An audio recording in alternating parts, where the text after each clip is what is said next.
Et si un tambour pouvait réunir tout un village?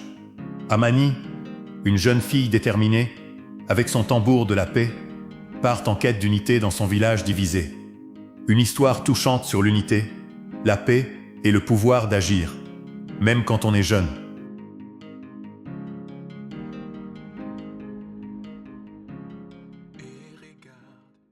Dans un village africain rempli de couleurs et de rires, vivait une petite fille nommée Amani. Elle avait 8 ans et était aussi joyeuse que le soleil du matin. Sa grand-mère, Bibi Acha, était la personne la plus sage qu'elle connaissait.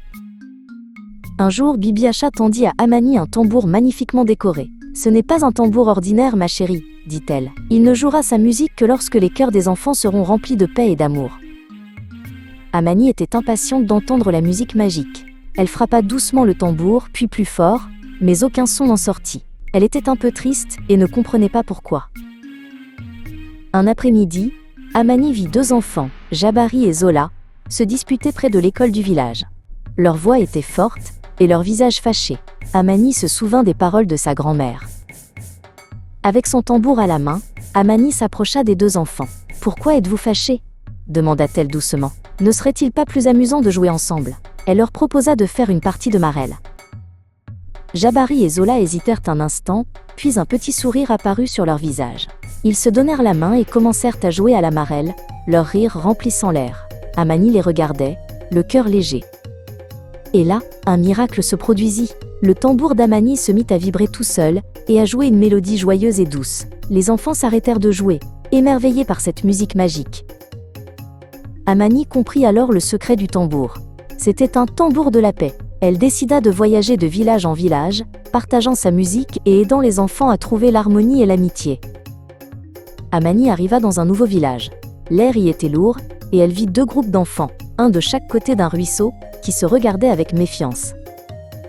Elle s'approcha du premier groupe et apprit qu'ils se disputaient un manguier. Chaque groupe prétendait que l'arbre était de son côté du village. Amani traversa le ruisseau et parla au second groupe. Ils racontèrent la même histoire, mais avec un point de vue différent. Pour eux, l'arbre leur avait toujours appartenu. Amani eut une idée. Et si, au lieu de vous battre pour les mangues, vous travailliez ensemble pour les cueillir et les partager avec tout le monde, même les anciens du village? Les enfants hésitèrent, mais l'idée d'Amani était trop bonne. Ils acceptèrent de s'unir.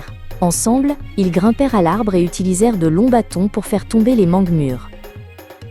Ils remplirent des paniers et les portèrent au centre du village. Les anciens les félicitèrent pour leur sagesse et leur coopération. À ce moment-là, le tambour se mit à chanter de nouveau, sa mélodie joyeuse se répandant dans tout le village. Les enfants se mirent à danser ensemble, célébrant leur nouvelle amitié. Amani reprit son chemin. Elle arriva dans un nouveau village où les enfants étaient divisés à cause d'un jeu. Un groupe voulait jouer au football, l'autre à un jeu traditionnel appelé Mancala. Amani parla aux joueurs de football. Ils pensaient que leur jeu était plus moderne et plus amusant. Puis, elle parla aux joueurs de Mancala. Ils croyaient que leur jeu était plus important, car il enseignait la stratégie et faisait partie de leur héritage. Amani eut une autre idée. Elle leur proposa de combiner les 2 jeux. Ils pourraient jouer un court match de football, puis tout le monde pourrait participer à un grand tournoi de Mancala. Les enfants acceptèrent. Ils jouèrent un match de football animé, riant et s'encourageant. Ensuite, ils se rassemblèrent tous autour d'un grand plateau de Mancala qu'ils avaient dessiné dans la terre. Le tournoi de Mancala fut un grand succès. Les enfants des 2 groupes s'enseignèrent de nouvelles stratégies et partagèrent leurs connaissances. Le tambour se mit à chanter à nouveau, une mélodie nouvelle et vibrante. C'était une chanson d'unité et de joie partagée. Amani comprit que la musique du tambour n'était pas seulement pour la paix, mais aussi pour aider les gens à trouver de nouvelles façons d'être ensemble. Elle continua son voyage, sachant qu'il y avait encore de nombreux villages et de nombreuses chansons à jouer. Et le chant du tambour d'Amani continua de résonner à travers la terre, un témoignage de la gentillesse et de la sagesse d'une petite fille qui avait compris le secret de l'harmonie.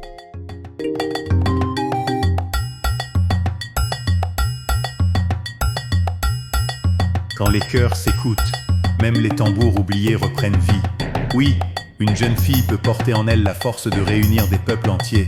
Amani a écouté le silence et a choisi de le briser avec le son de l'unité. Oui, le vivre ensemble commence même avec une seule voix portée par la paix.